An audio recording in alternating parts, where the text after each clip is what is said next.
Howdy all.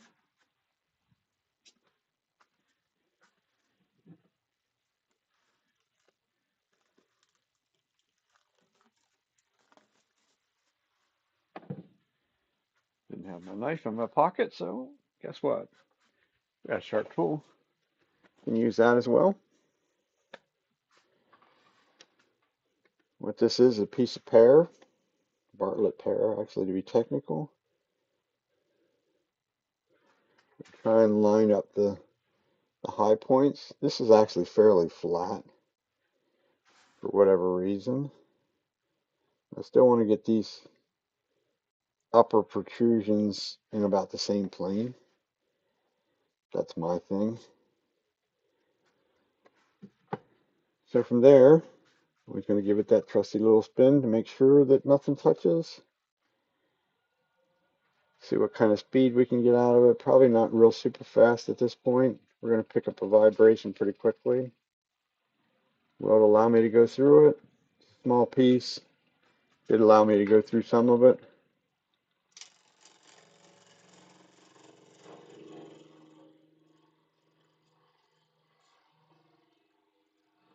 This is wet.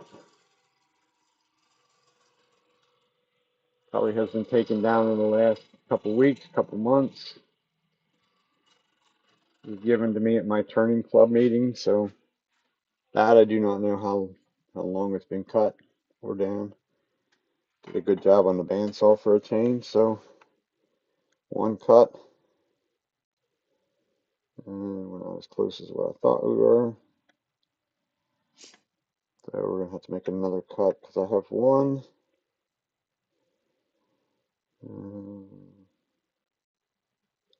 Not that far out. I think I would be chasing my tail to try and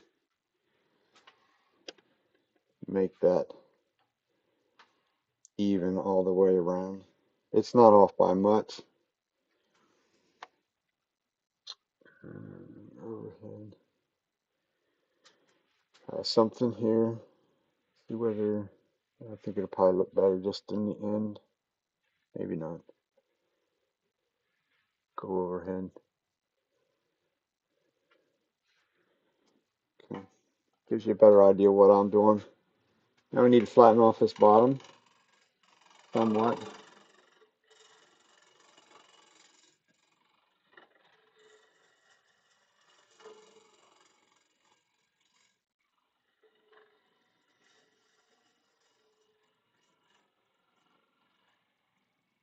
Gotta have a place for our tenant.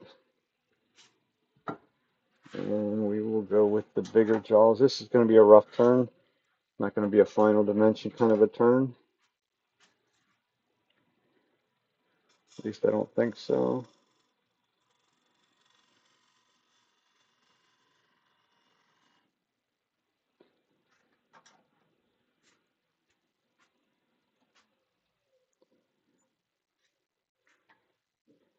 Number one, I do teach classes at my local woodcraft store, so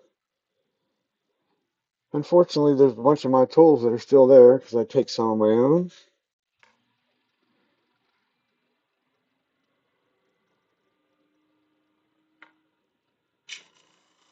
Get rid of the corner. For me, I get rid of it and start to make a curve right off the bat.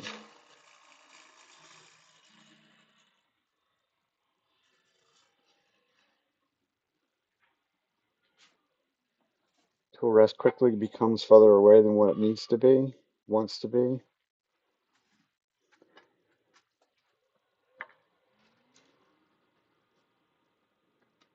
Working with wet wood, everything sticks to the tools, everything else.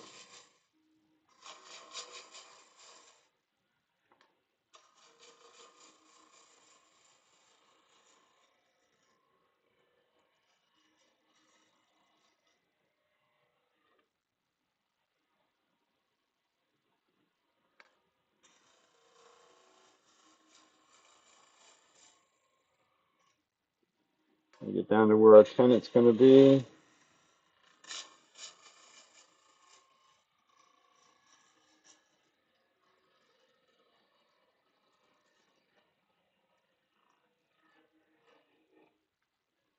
Nice flowing curve is the object of the game.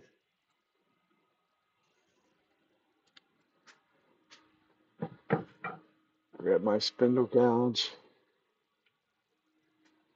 I make the tenons with the spindle gouge.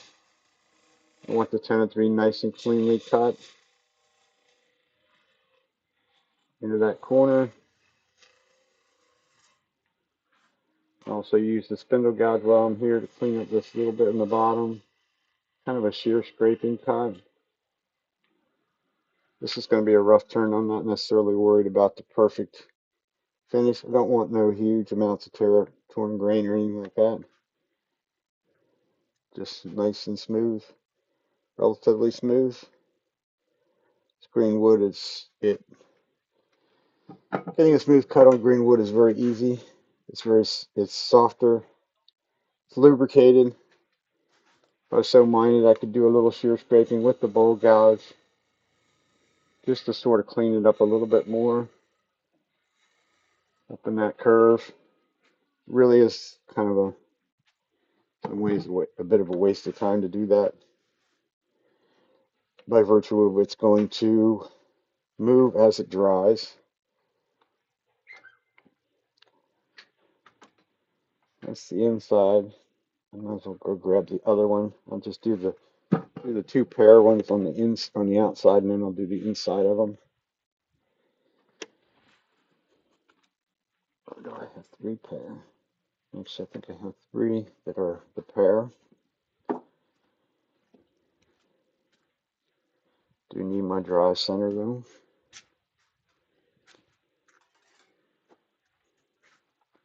Two fingers on the drive. Tap it out from behind. Sharp points, you don't want to stick your fingers on the end. Nice firm grip so it doesn't hit the floor. And knock out some of the tips or points. Wooden mallet to drive it in. You will find it is driven in there very hard as to where it stays on there without any help. Live center comes up. No point in the live center as well. Just a little snug. Get our plastic off. The reason they have plastic on, I took the time yesterday to process some logs. I normally try and process them and cut or turn them all in one go. A lot of times that does not happen.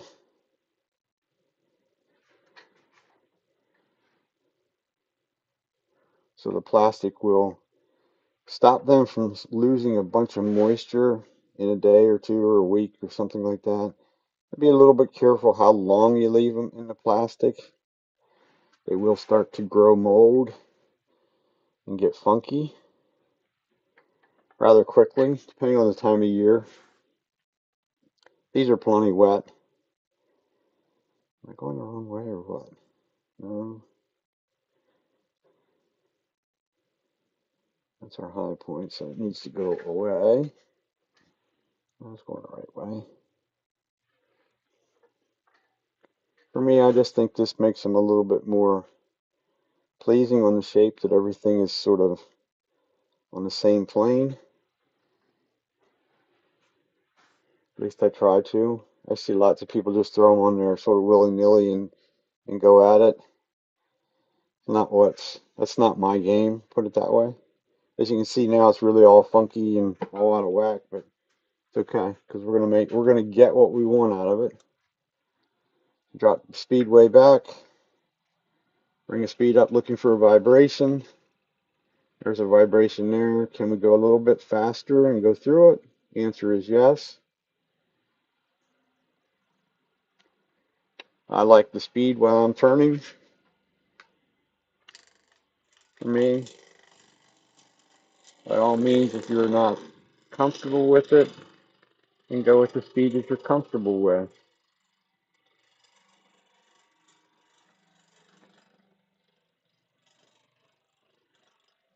Making a cut from the top to the bottom. Our best chance of keeping that bark on is the least amount of cuts that we have to make across it. This also keeps me out of the line of fire. If something was to go awry on this piece of wood, as in split in half or something silly like that, then I'm out of that danger zone. Check it one more time. See whether we're happy, and we are happy enough. Almost looks like it could be a little figure in it.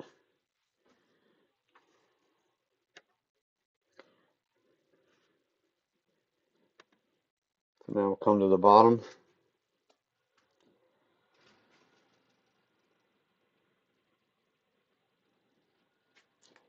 Flatten out the bottom.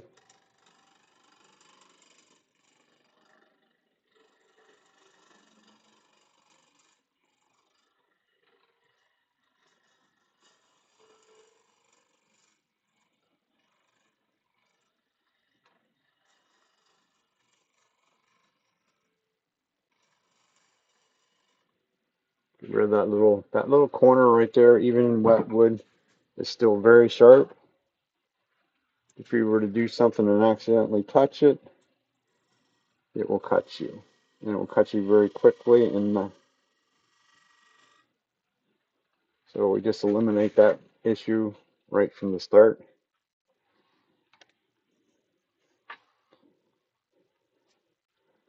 So now we're about 45 degrees across there, something like that. Get rid of this corner. We now have everything pretty much in balance, so we can run at whatever speed trips our trigger. Does help when you tighten the tool rest up completely. A little bit too big of a cut to start with.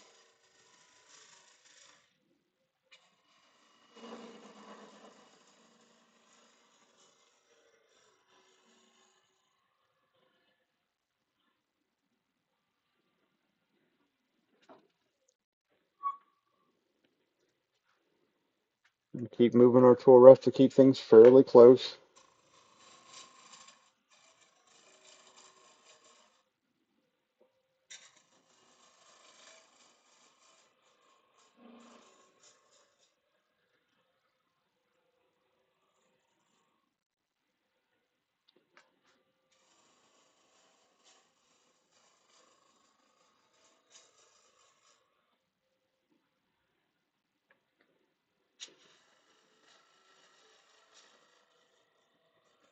And the cleanest cut's always going to be a bevel supported cut.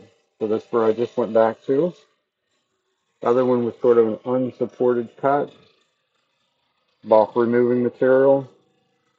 Bulk removing cut, rather. Now I can make my curve and go completely off the top.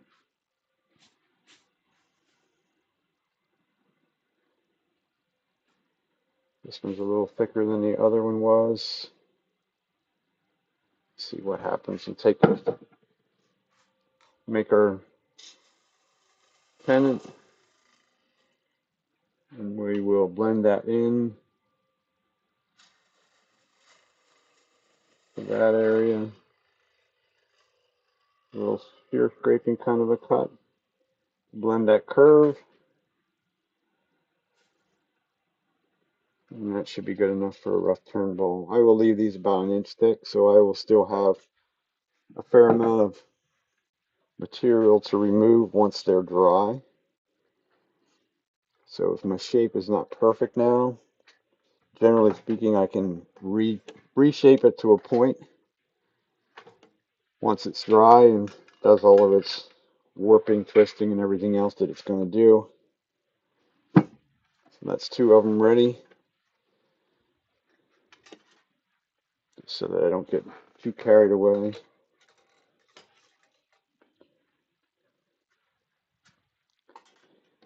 on time wise.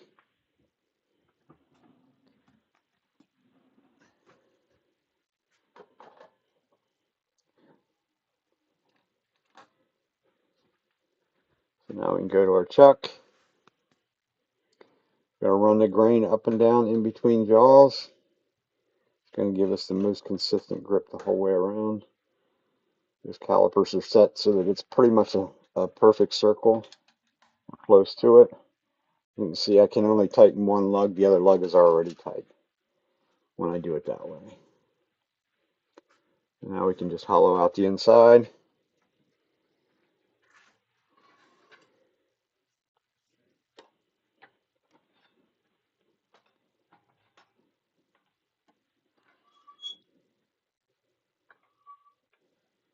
Bring our tool rest up close, relatively close. Here's where I don't like it super close because there's too many protrusions. We have to keep in mind our hand needs to remain on this side of the tool rest, never to get over into here or we will get smacked. And it's not very friendly when it smacks you. Made a big change, so I just dropped the speed down rather than where I was at.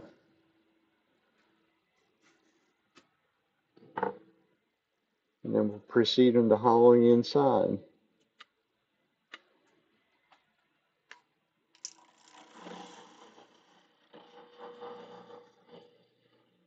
Need a little bit of room to move, so I gotta remove some material to get to the outside edge.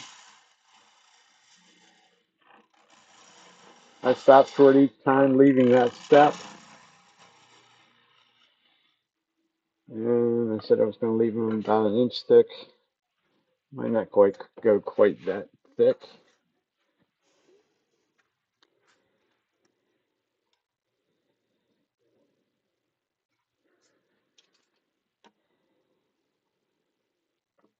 Yeah, that's pretty much right on an inch right there. These are plenty wet.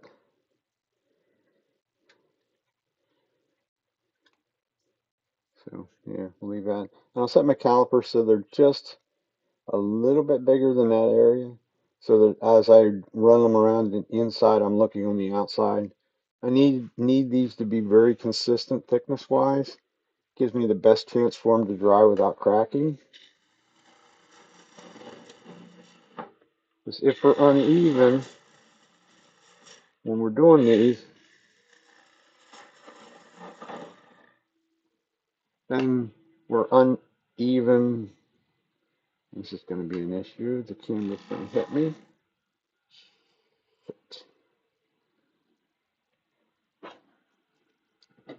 There's a shorter handle, maybe. Yeah, there we go. That was a little bit heavy. Down a little bit further.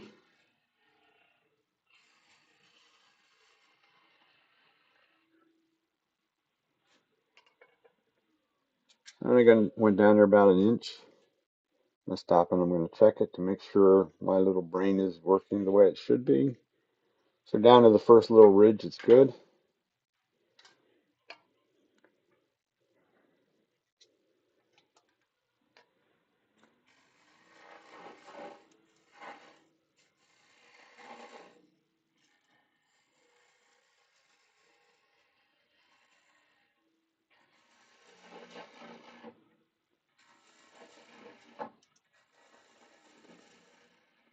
Just sort of straighten out this bottom.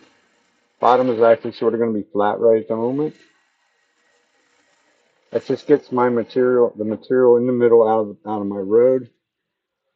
This way I should be able to continue curve after I check it one more time.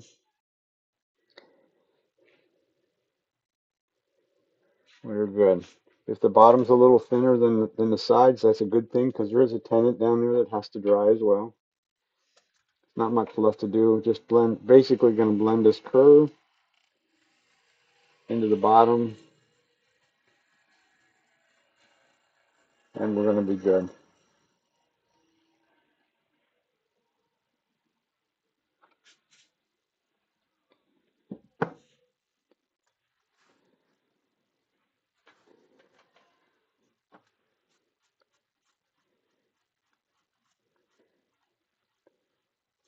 So that's really all there is to it. I mean, it's nice and it's very easy to cut cleanly with wet wood to start with, but some practice and you can cut just as clean on dry wood.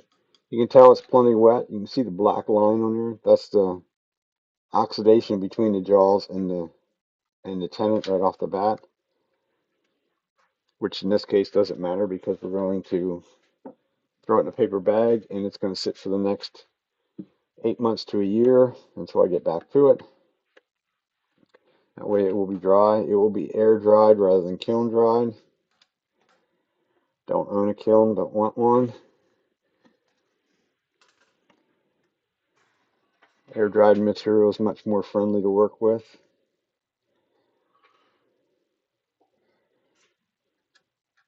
Bring your tool rest up. You see me constantly checking to make sure what we're doing. Drop the speed down.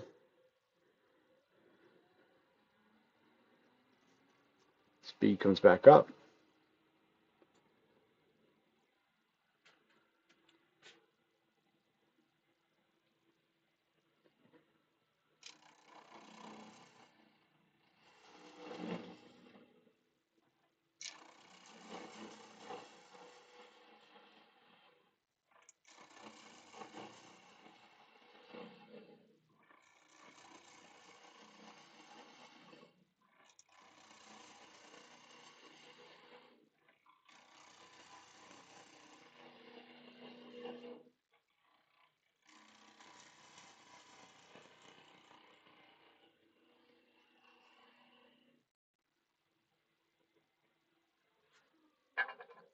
So that should be the top part of our wing established, depth-wise, or thickness-wise.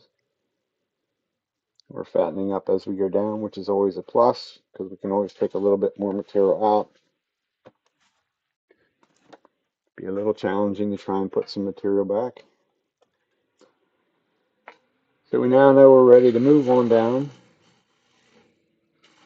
So we'll drop this section down a little bit more.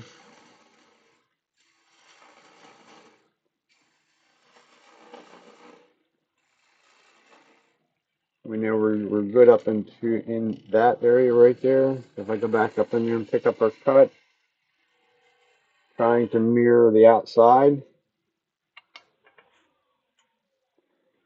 My method for mirroring the outside is my body is turned sideways. My right hip is up against the bedway so that my nose is pretty much is right here. So I can look with my left eye and my right eye to visually see this thickness as we go down.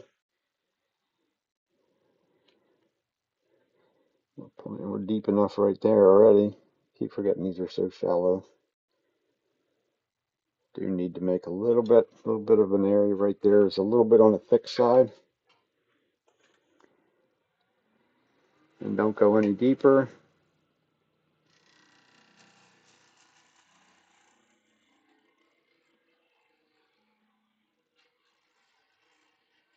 The curve comes back around to the same place it was.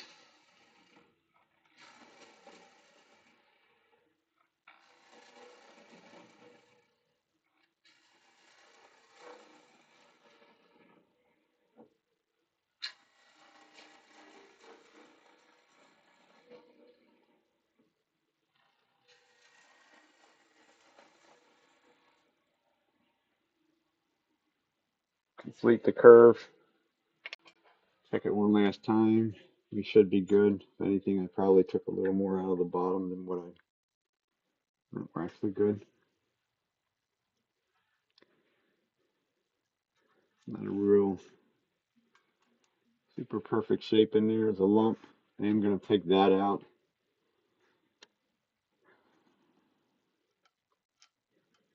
One of the issues of working with wet wood, it does stick to the tool a little bit. You have to scrape a little bit off the cutting tip as we go. I just sweeten that curve up a little bit. I can afford to take a little bit out of the bottom because of the tenon.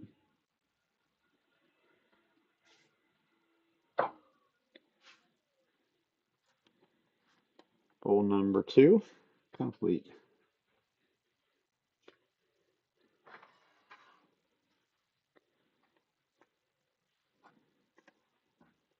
Not a super big pile of chips underneath my feet yet.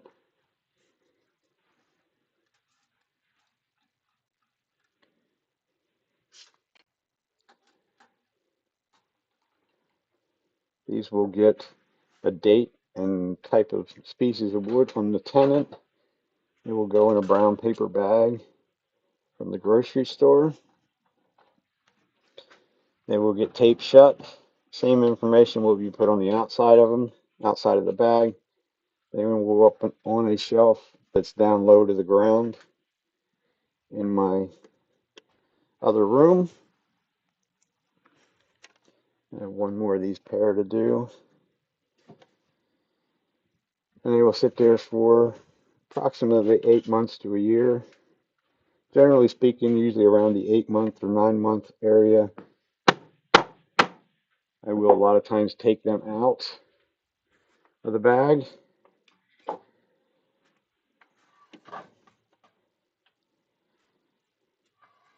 And then leave them sit on the shelf. By then they've lost the majority of the moisture, any of the real big moisture. The big moisture goes away actually fairly quickly, within a month or two. And then they slowly go from there.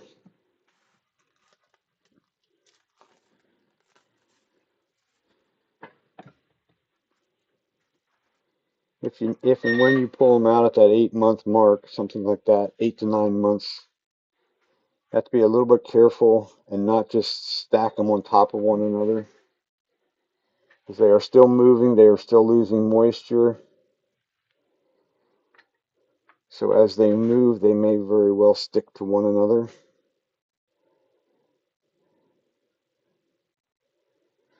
A little bit more. As into where they could become very difficult to get apart from one another. As in, have to smack them with a hammer or something like that. I'm going to make our clean cut. We're still not quite, this has a tiny bit of a branch that went through. It went through from there to there. Oops, didn't want to go back to that.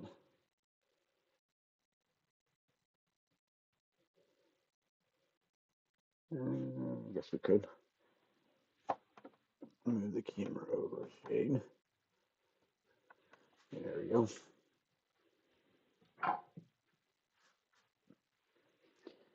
Everything's tight. Double check, triple check.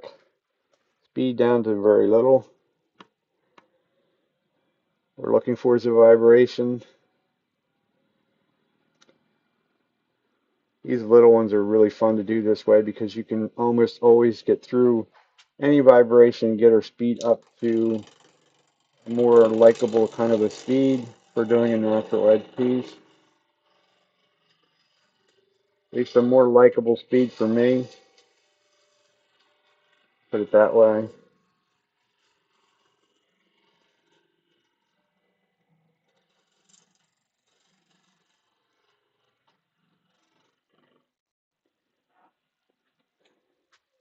Faster it runs safely, the less resistance there is to being cut. So that's the name of the game. And we're off by about a quarter of an inch. I think I'm just going to leave it at that. That's close enough.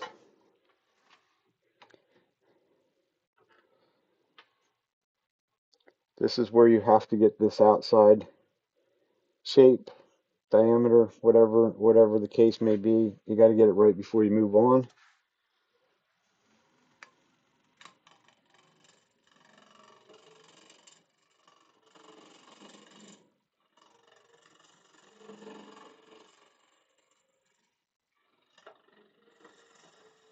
Or a simple pull cut is what most people would refer to this as. Pulls over in about 45 degrees. Get rid of that little corner right there so I don't hit my hand on it at any given point. Go back over to there where you should be.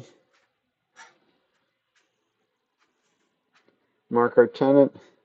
Left leg touches, right leg just eyeballs into where that should be.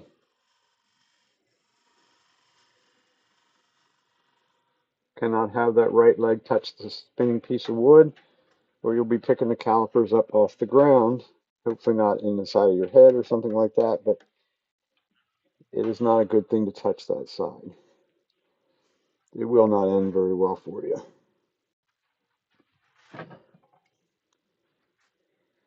Using two different gouges, so One has straight wings, one has the curved wings. This one is a straight winged one. Also has a shorter handle.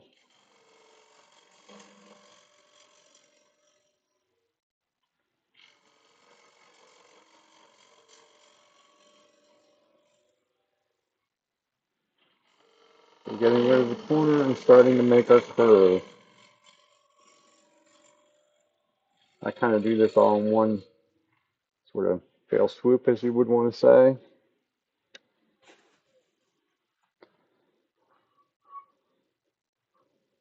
We stay away from moving the tool rest while the machine's running, especially on something like this. It's a natural edge. Very likely, possibly get your fingers where you don't want them.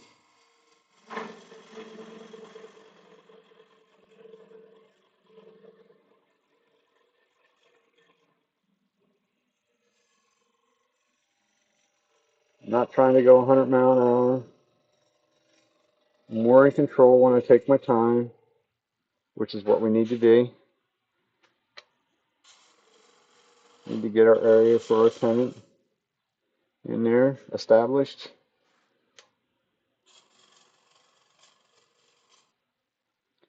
And the straight wing gouge does not allow me to get in here as well as the curve. So just switch back over to that. Get this curve going in here where I want it.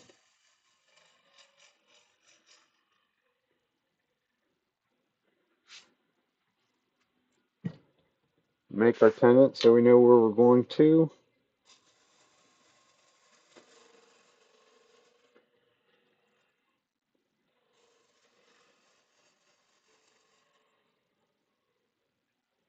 Blend that a little bit. Now we should be able to sneak back in here as far as what we can. Pick up our cut.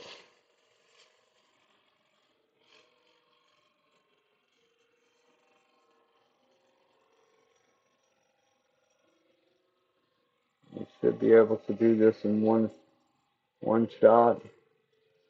If my body's not in the right place, which it wasn't totally in the right place, I'm just going to stop, readjust my body so I'm comfortable. Pick up the cut where I left off. This is going to fade out to hopefully right about nothing at the very tippy top.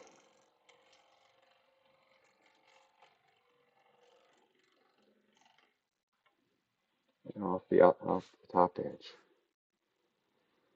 It's not the curve I'm looking for. This curve wants to go from point A to point B. We need to remove a little bit more material. Generally from right in here up into here.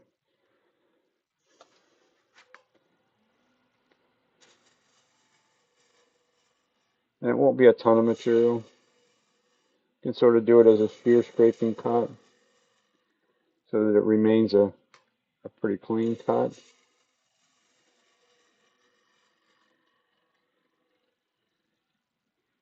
Certainly clean enough for a rough turn bowl. Because my shape needs to be right, even on a rough turn bowl, because we're not gonna have that much material left when we're done to actually do a whole lot of reshaping. I think that's going to live with it.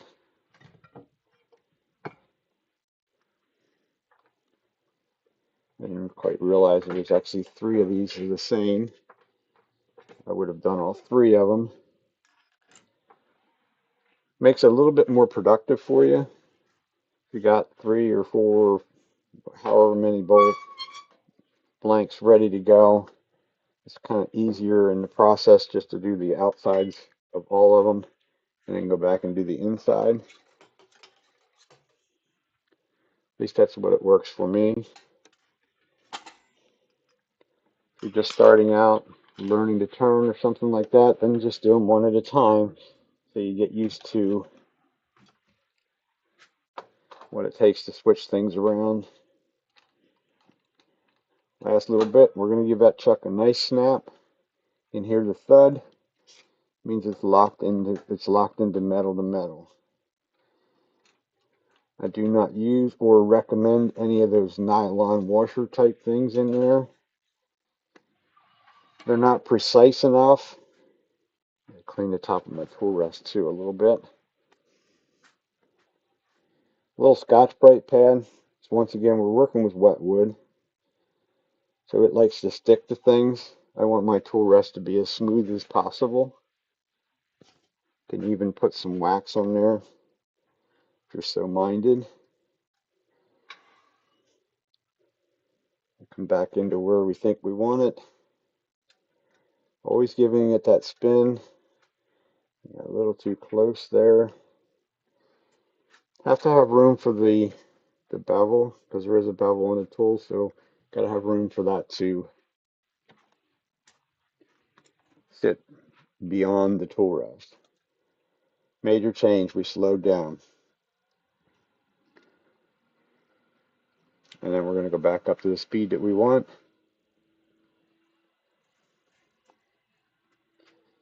And then we're ready to hog out the middle. Went on a bit of an angle.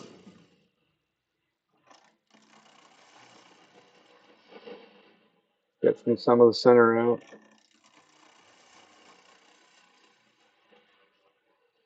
Stop short. Again.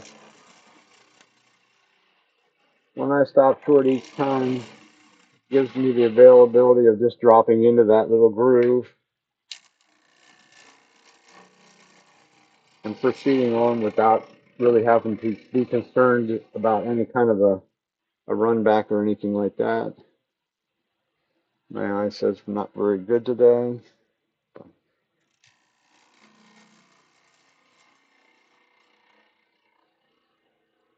Once again, there, the final cut, I got my body in position to look. Nose here, right side, left side. I can literally see the gap in between, especially since there's wings there. It works for me. I try and teach people that, but it's, as most of them have said this week so far, it's like, I gotta practice this a lot. I'm like, yeah, you do. But if you're willing to deal with the green wood, wood is free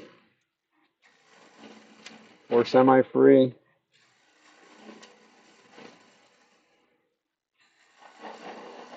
Because it is nothing more than a piece of firewood.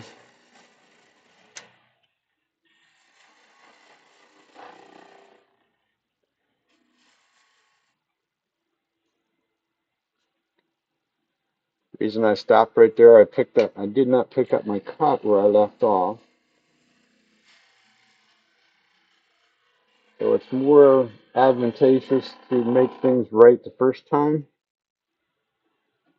So I just simply stopped and went back. Part of the reason is because when you're doing this natural edge stuff, you see there's a lot of the shavings and dust and everything else likes to stick to the top area. I still missed it because there's still a line there, but so we're going to stop and check it. It's too thick anyhow. So I still need to come back up to that line, pick it up, go a little bit, sort of a little bit straighter, slower curve to take out material down in this area.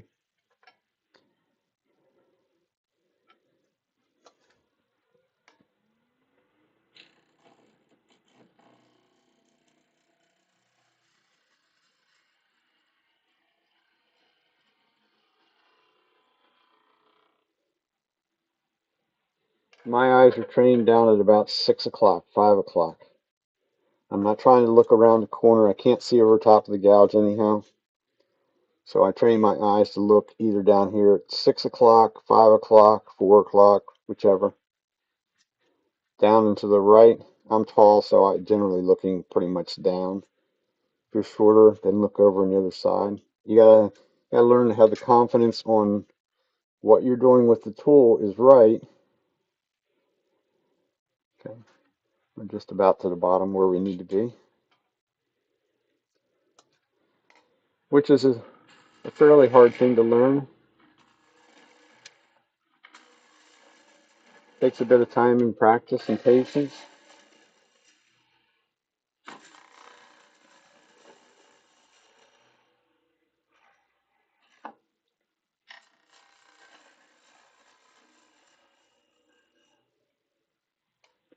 And we know we got to come back up in here. We can use the back of the tool to clean that area off too.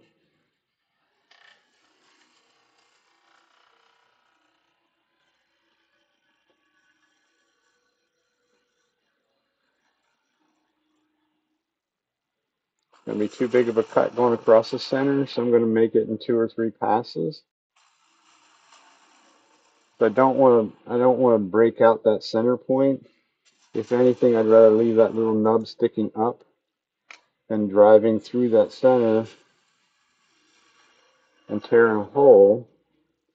The nub sands away in a couple seconds flat. The hole was several minutes. We'll recut it and then go from there.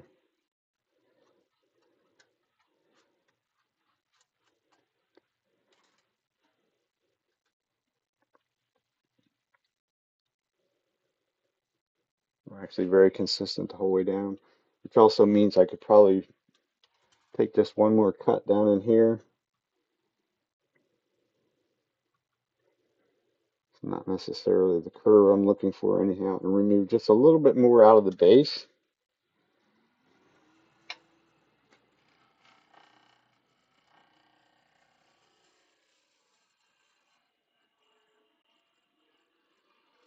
Because there is a tenon down there, another fat 1/4 of an inch down there of wood that has to dry.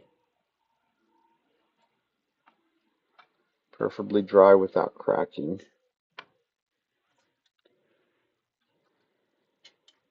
That should be good. Fingers tell all. It's still a little flat down there in the bottom, but that will correct once it's dry. Yeah, that's good. I don't want to get too carried away with it.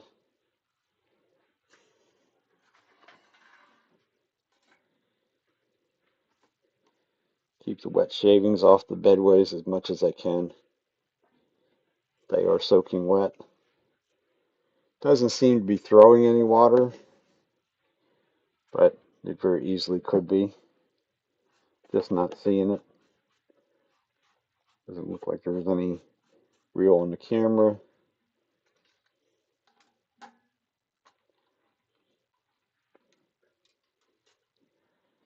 As you can see by there, all this dark area here, this is an end grain right here. All that dark area is water coming out. For whatever reason right there, there's not. On the opposite end, it goes almost the whole way up. It is plenty wet. If you touch it, it's cold to the touch. That is a given sign that there's plenty of moisture in there.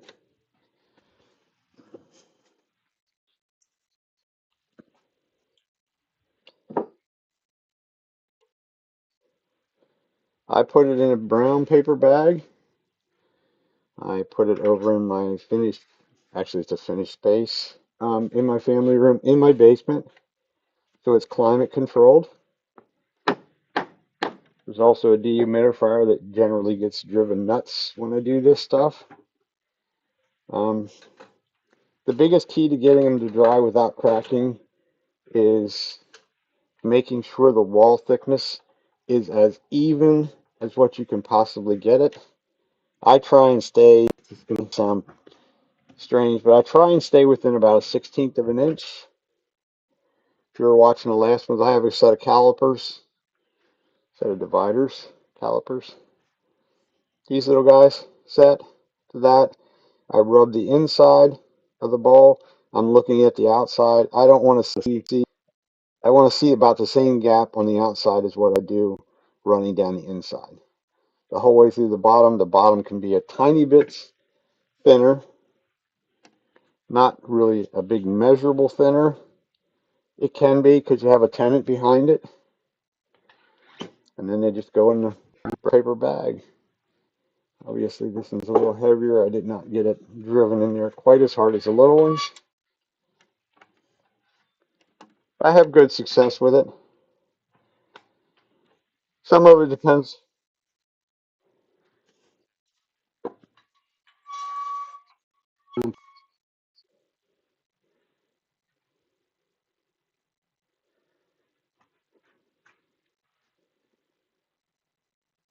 Okay, well, the reason I'm not a walking stick maker, walking sticks are generally made out of like the viney stuff and things like that. They all still have the pith in them. If you're using some sort of a branch or something along those areas, they still have the pith in. That's almost impossible. Something like that cracking. All these bowl blanks, spindle blanks that I would turn green or harvest is in green wood. The pith has to go away because every bit of wood out there shrinks to that center point by 10 to 15%. So like your walking stick, if it had, you didn't do a very good job making that round.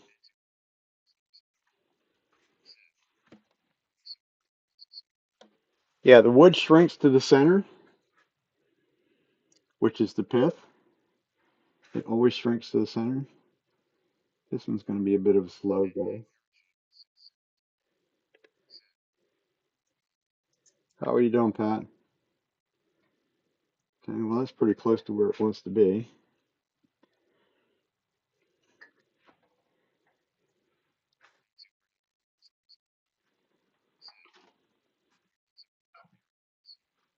Oh, you're quite welcome. I've been at this for a couple minutes. As in too many years worth of it, really.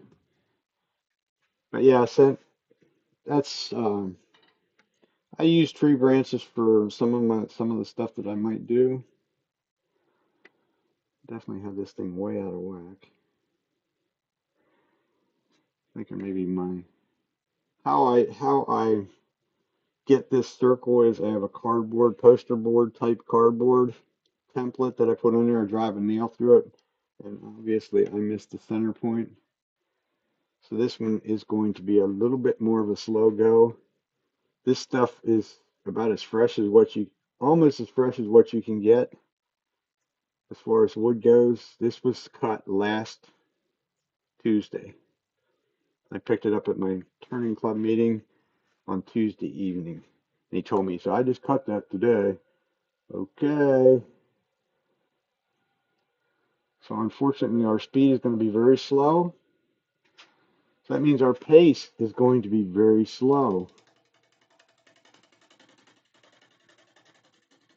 Because for whatever reason, I didn't do a very good job with that cardboard template.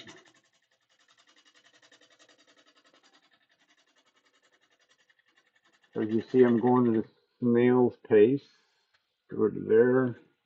Be a little more friendly.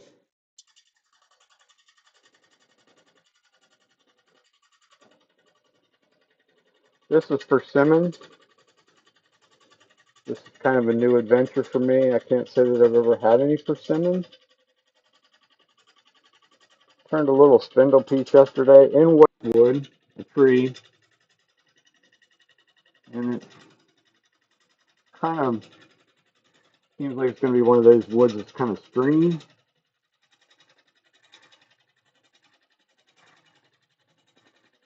Unfortunately, this is going to be a slow motion process for a bit. Because I can see where I'm standing at, you can't necessarily see it. The ghost image that I see underneath says I'm still close to 3/8 of an inch away from being round.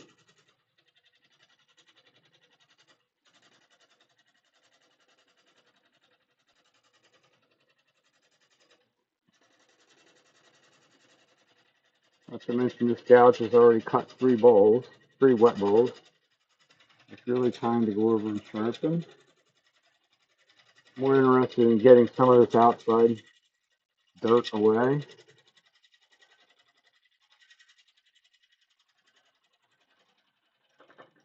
Now A lot of people talk about that. Let the wood speak to you. Yeah, okay. This is to me. This is a natural edge piece. These two high points for me, I want them the same. I'd really like to have both low points at the same plane. I just think they look nicer that way. There again, that's kind of my opinion of it. In some ways, yes, the wood will speak to you a little bit because you need to get rid of any defects or something along those lines to get the final shape that you want. You can see there, that's from there all the way over there. It hasn't even been touched yet. So I got to get it to that, and then we'll reevaluate this. Also, looks like this bark is probably not going to stay on. This is kind of a weird bark anyhow. Almost, I don't know if I don't think persimmon's in the pine family, but it really has the bark. It's a big, heavy, chunky bark. And also it's being cut at this time of the year.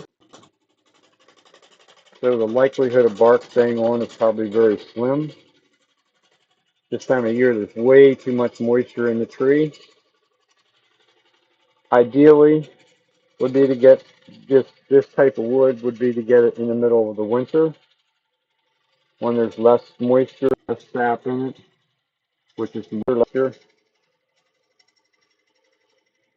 But when it's free and somebody wants to give it to you, that doesn't mean that you're going to be able to accomplish that getting it in the middle of winter. It's always nice if you can, but when it comes wintertime, then people, like on Facebook Marketplace or something along those lines, a tiny bit to go, they're not necessarily looking to give the stuff away because there's still, evidently, there's still a fair amount of people that are willing to go through the work to burn firewood. So before I go any further, these two top points line up. This low point you can see here is wide and thinner.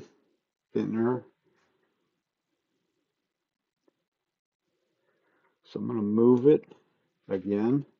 That's also why there's no center point in that live center. It's just a cone. This is actually what comes with the Laguna. It's a copy of the one-way live center, one-way, well, more one-way than robust. But almost all live centers, the center point comes out of. Because if I had a point in there, I can't move it a little bit. I can't move it a 16th of an inch that I need or something like that. You have to move it a whole bunch because of the point.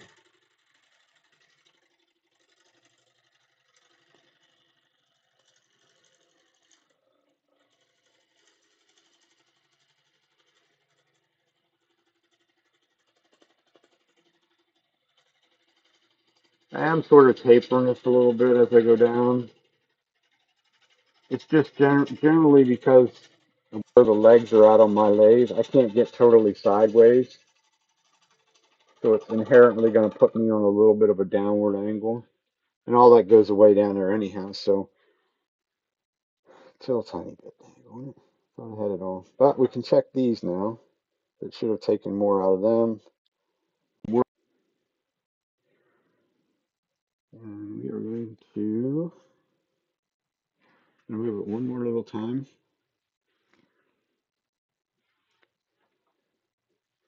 This is kind of me. I like them to be even. It also makes them easier to turn when they're even because I can get the speed up higher quicker. So when we come over to the fat side, we cut the whole way down in here, not up there anymore. So we'll give it a whirl. Or not right this time, I'll probably just leave it alone.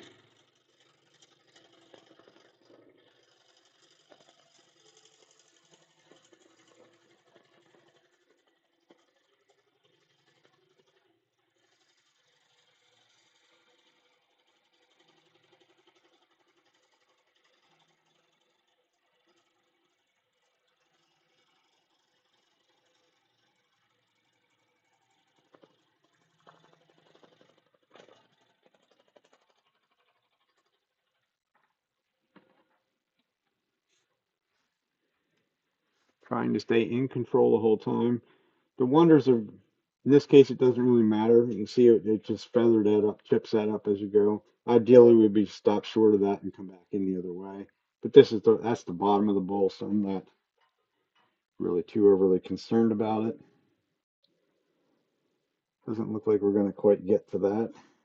So it's going to be a little lower on the front or on one side than the other. I think we're just going to live with it at that. But we are going to go sharpen the two tools and clean the gunk off the two tools before I do that.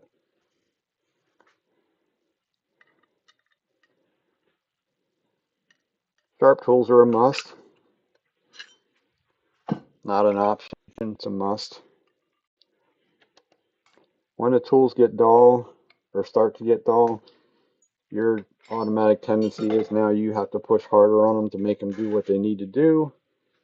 And that's when bad things can happen. So we can go over to our trusty little grinder. It's already set up for both these. You don't have to change anything.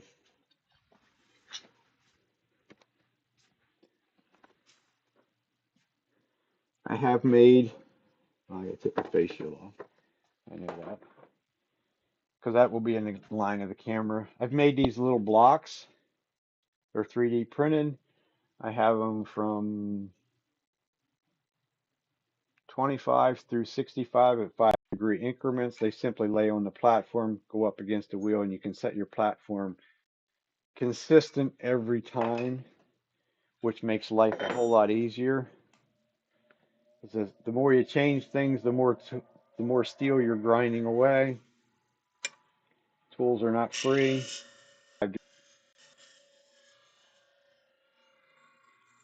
This is a 60-degree straight wing gouge. Really sort of almost in the same category as a 40-40 grind. It's just at 60 degrees. It just works a little bit better for me. That actually, if you were able to see this one up close, you'd say, well, that looks really weird because it was it was set at 40-40. And I've decided that I like the 60 better. Just works a little bit better for me. Gives a very, very clean cut. Very small bevel, very small cutting bevel. I have my half-inch ones are over at the Woodcraft store where I'm teaching at this week. So these are all 5/8. Not necessarily the size of tools that I normally use are all half-inch. Let's go back to there once. Mainly the reason for me, the half-inch tools, they're lighter. I can still make even though it's a half-inch tool, if this is in green wood, I could still probably take a half an inch cut without any problem. It's just they're lighter in weight. Shorter handle, lighter weight. They just work. They sort of work better for me. Personal preference, again. They're also a little bit, it comes to the economics of it, the half-inch tools are a little bit cheaper than the 5/8 would be.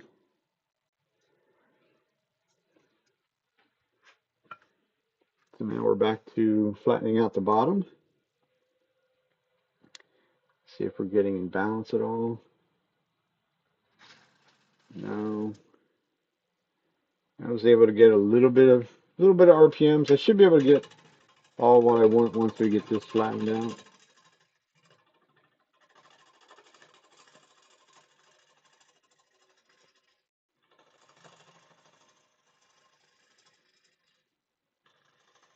That right there would be a non-bevel supported cut. Sort of a quick, efficient cut. The other way would be just to true up this area out here. If I wanted to, the tool's up against my hip. I can literally rotate my hip in at a nice slow pace because it's running slow. Get this area flattened out. Unsupported cut actually does it really quickly. less bouncing around. The reason it's bouncing, I'm trying to go too fast. I just want to get it to the flat.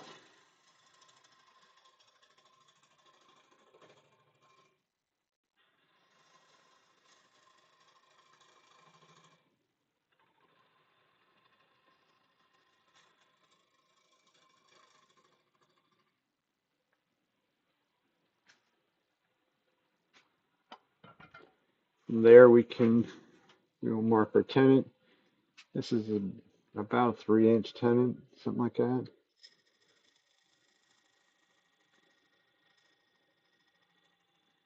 Not big enough. I'm scribing with the left leg, matching up the right leg as close as I can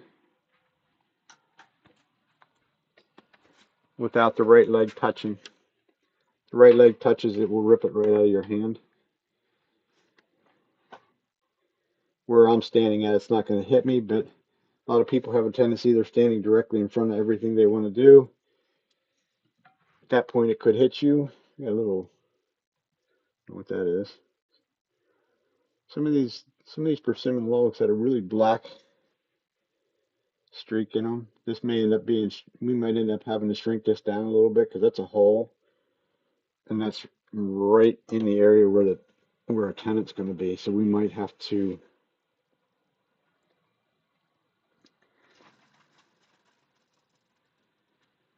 see if I can squeak past that vibration.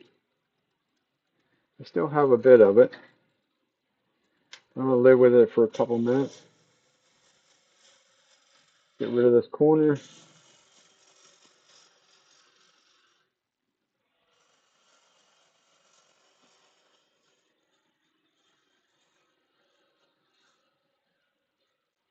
This is also where you get to get wet if you're using wet wood like this is.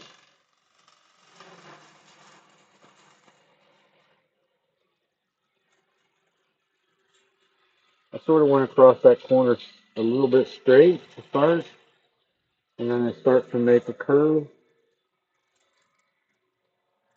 Curve needs to be a lot more abrupt than that, of course, but it's a curve nonetheless, and I'm removing some waste material. We're going to stop and move the tool rest. You will see plenty of people move that tool rest. I am probably just as guilty as the rest. It's not a good practice to get into. It's a better practice to stop the machine. Sooner or later, it will get you.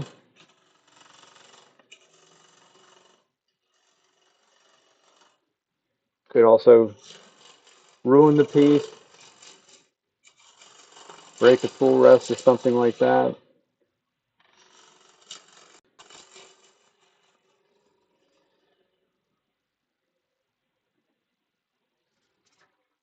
That's all basically all done with whatever that black stuff is. It seems like it's solid. So I think we're going to leave it alone. I say I've never turned this stuff, so I really don't know what that is. Creating my tenon with the spindle gouge. A little bit of a shear scraping type cut with the spindle gouge coming up and away from our tenon. Clean this up a little bit here. Knock that razor blade sharp corner off. All the sharp corners need to go away, in my opinion. If they're there, like in that case there, that sharp corner is going to be the very first thing that dries on this bowl. So the likelihood of that cracking is fairly good.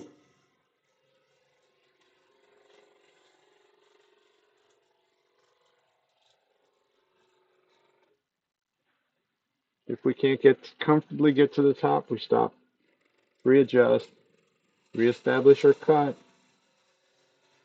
and then we continue on. Definitely a time you better have your face shield on, because when we cut up across this bark, if it's even remotely loose, it's coming at you, and you are not quick enough, definitely not quick enough because you won't see it coming, that it smacks you.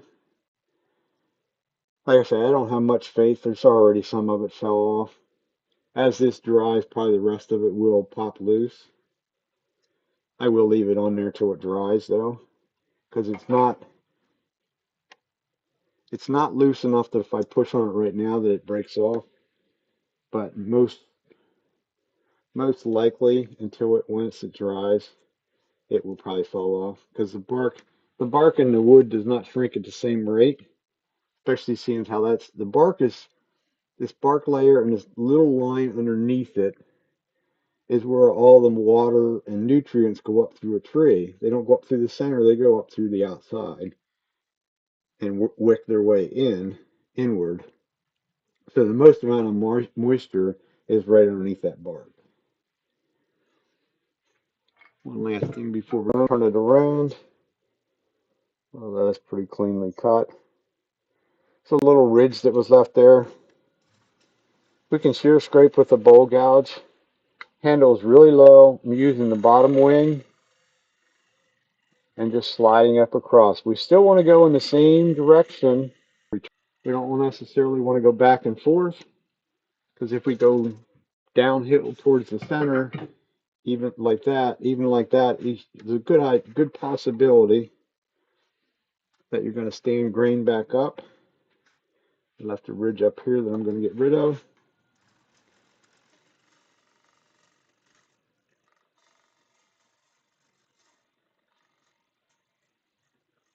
If need be, you can go both directions, but the very final little scraping cut needs to come from the bottom to the top on the outside.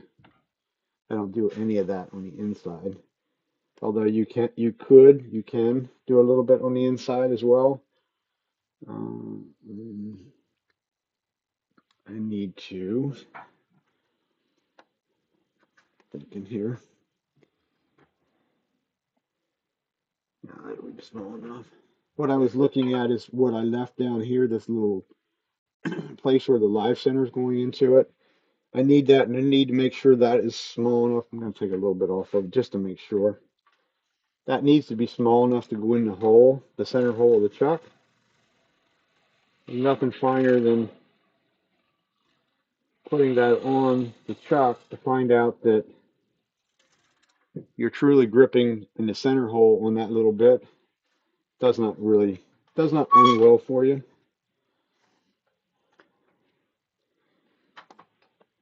One of them things that been there, done that.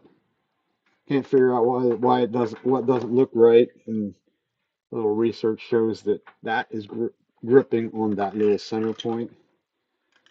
And we know very good and well that's not a strong enough grip to turn a bowl. Small, that would be way too small of a tenon.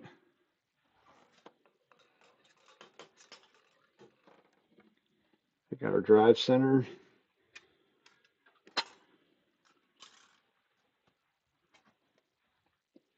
Go back to our chuck.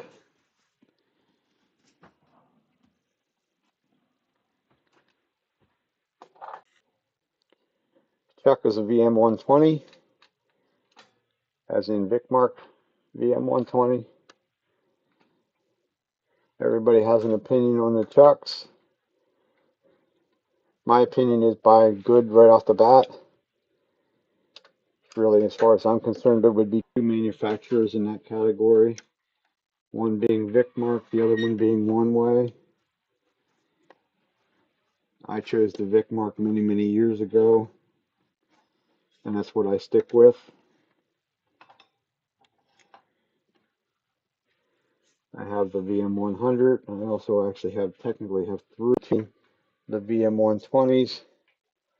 The reason I have three VM120s is I found them at a public sale, and I bought basically, I already had one, but I bought the other two as sort of almost like a 2-for-1.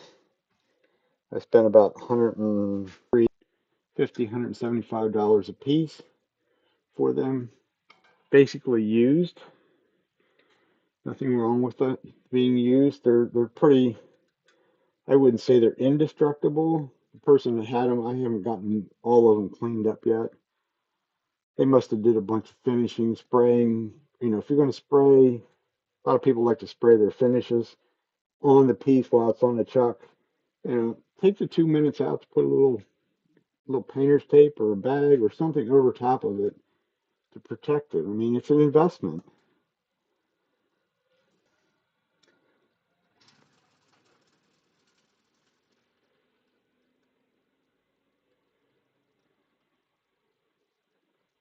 This is kind of a little bit strange because it doesn't want to, I still got a vibration in it. It's very unusual. Usually it's,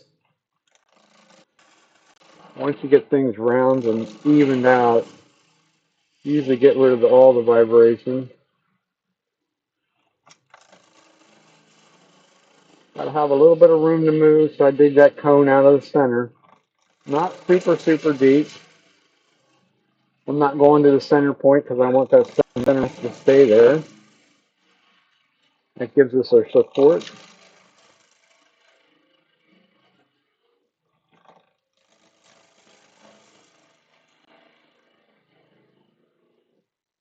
Rough turning green wood is a whole lot of fun. As you can see, it's very, very quick.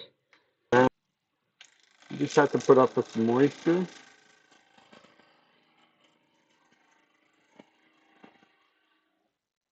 Even in the processing part. I processed like not eight, 4 logs yesterday. Some of it got processed down to this point. So I did spend some time because it's wet. Uh, we're going to leave it at that. So we're not down to there. It sticks to your tools. It also sticks to a bandsaw blade, the wheels. They only cut a handful of pieces really. And then you're off to cleaning the wheels, the blade.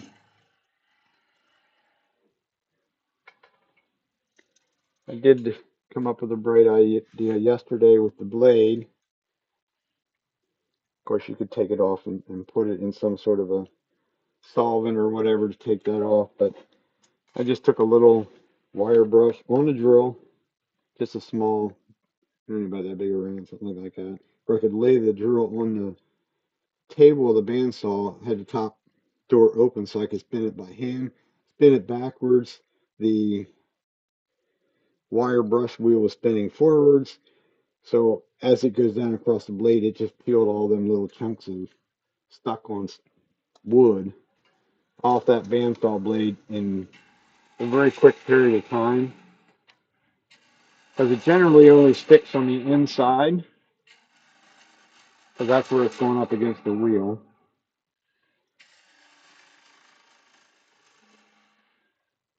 And with the teeth are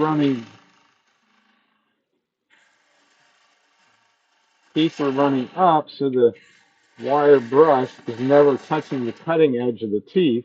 It's only popping that stuff loose off the back of the tooth. So it did not dull it at all. At least it didn't seem to, put it that way.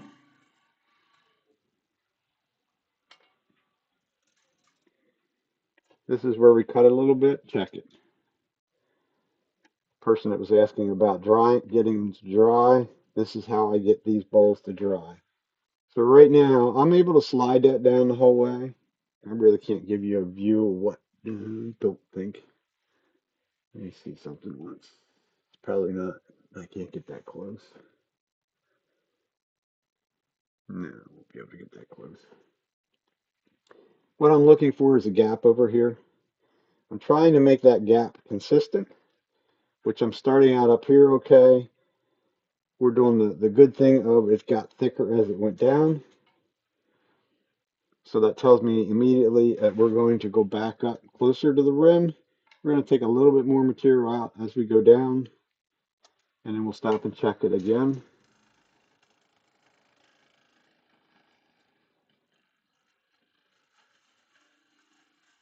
And it's not a huge amount by any means. You can see by the size of the cut, it was probably less than a 1/16 of an inch cut. But that's really all that I needed out here. So now we're pretty consistent. That's really, in my opinion, that is the key to getting these to dry properly, is being super consistent. But no matter what you do, you're going to lose some or have things that you're going to have to try and fix. It may crack and do all that good stuff. If it's really worth a really worthwhile piece of wood, then you can always fill those cracks with epoxy, which is another challenge in itself. Trying to get epoxy to stay on something that's curved. Use a bunch of use either packing tape or there's a tape out there called duct tape that the epoxy doesn't really stick to it, or at least doesn't stick well to it. But it seals against the wood very well, so you don't make the big hunkin' mess that you can make. I haven't done this in a while, but obviously I haven't lost my touch. It takes a lot of time and practice to get to where you're matching the shape inside versus outside. But when you get there, as you can see, it makes life a whole lot easier. Nice and quick and easy.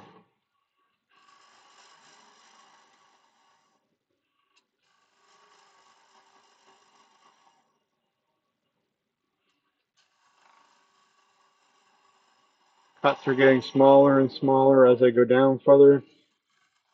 There's probably almost 3 inches of tool hanging over the tool rest. So I need to be very slow and very vigilant about what I'm doing.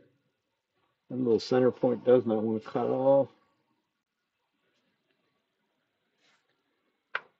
I could also switch to a bottom bowl gouge if you have one. A lot of people don't have them, so I don't necessarily show that that's what you can do. We don't have a very good curve, so we might play around a little bit with our bottom bowl gouge. The one I have is what you call a substantial investment because it is huge. It is big. It's a 3/4 inch bar. Almost looks like a spindle roughing gouge, but it's not. Simple way of telling is if you put your thumb over top of it, we can't touch the bottom of the flute. Where a spindle gouge, we could. Even at that size, we could still touch that, the bottom of that flute. And the question will be, got enough room. This thing's also on a handle that's about 28 inches long and heavy. But this tool can easily hang over the tool rest. You could probably get back even back into that area without any real vibration. So I got a ridge up there, so we're going to try and pick up on that ridge.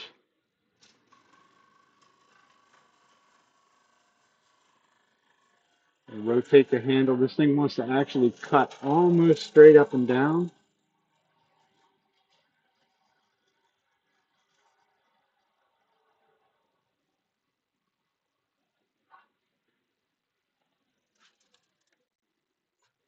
It does its job. I will give it that. I mean it will cut almost perfectly smooth across the center of the rotation.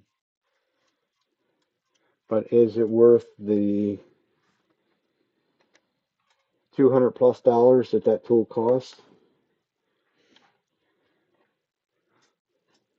Because the reason that mine costs so much is that nobody or very few people out there make a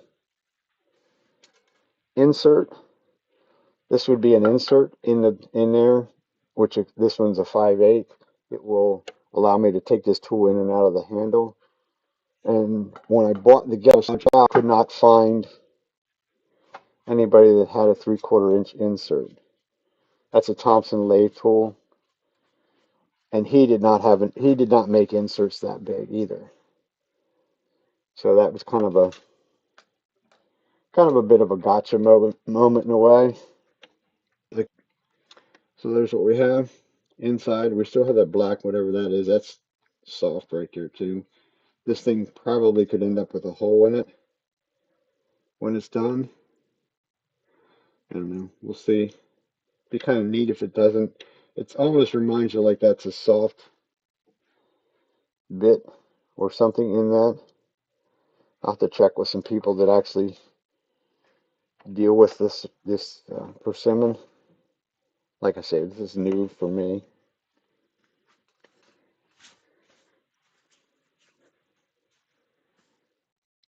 So that's what we got.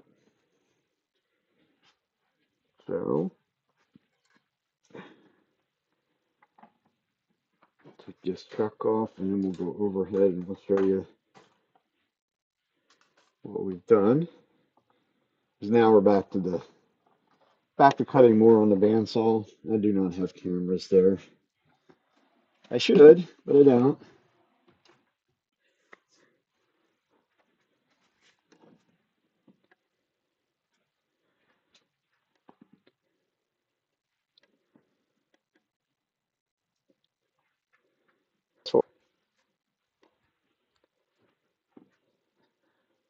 So we go back to there, go out nice and wide, not in the right place, the other way.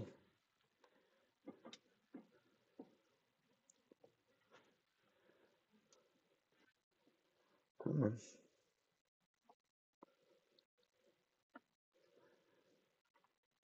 The only problem with the vertical, it's not a very wide screen, but there's the four pieces, four bowls, four natural edge bowls, green to finish, green to rough turn, and now they go into a paper bag. Take a little nap for 8 months, 12 months, and then I'll get back to them when I get back to them after that. I try and keep a bunch of them on hand. Right now I have a whole big bunch, but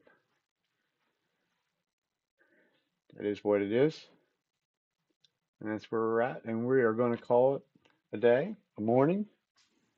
I might cut some more. Will not, definitely won't be back tomorrow. Because I got to teach a class tomorrow afternoon. So who knows? We might come back on a little bit later this afternoon once I get some more cut and grab some lunch. But until then, everybody have a good day. If you could hit that cute little red button at the lower right hand corner. It says subscribe. It would be greatly appreciated. If you feel you got something out of this, then please do so. My normal stream time is Sunday evenings around 6 p.m. Eastern time. I try and do something different every week. I can tell you probably this week will probably be more of the same than what we just did, because I have about 6 or 8 logs, half logs sitting down here to be done. So that's probably what we will do, because they can't sit around forever. They are not sealed on the ends, so they can't sit around for a super long period of time, or they will start to crack, even in my basement where it's climate controlled. So, till next time, everybody have a good day, good afternoon, and we'll see you then.